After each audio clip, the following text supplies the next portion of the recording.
থাকে তাদেরকে আমরা কি বলে চিনি, ওরকম একটা ঘটনা প্রবাহ থেকে আসলে ওর পরিচয়টা ওইখানে হয়, যেগুলো আমরা হলে গিয়ে দেখবো।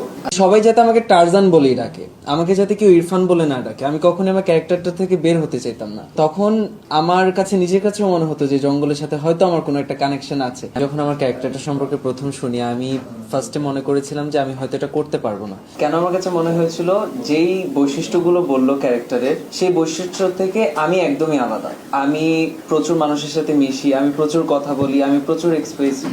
তারপর হচ্ছে আমার খুব মানুষের সাথে মিশতে খুব পছন্দ করি আমি। সো আমার যে ক্যারেক্টারটা, সে কারোর সাথে কথা বলে না, তার নাম নেই, সে জঙ্গলে থাকে, আমি কখনো জঙ্গলে যাইও নি, এরকম টাইপের একজন মানুষ। তো এই দিক থেকে আমার যে ক্যারেক্টারটা, সেটা আমার কাছে প্লে করা ফার্স্টে মনে হয়েছিল খুবই চ্যালেঞ্জিং হবে। বাট যখন আমি জঙ্গলে গেলাম, এর আগে আমি কিছুদিন সময় নিয়েছিলাম। তাছাড়া হচ্ছে আমার সবচেয়ে বেশি যেটা ভালো লেগেছে শুটিং স্পটে, আমি সবাইকে বলে দিয়েছিলাম, ইভেন আমার আম্মুকেও, আমার আম্মু শুটিং স্পটে গিয়েছিলেন, যে সবাই যাতে আমাকে টারজান বলেই ডাকে, আমাকে যাতে কেউ ইরফান বলে না ডাকে। আমি কখনোই আমার ক্যারেক্টারটা থেকে বের হতে চাইতাম না।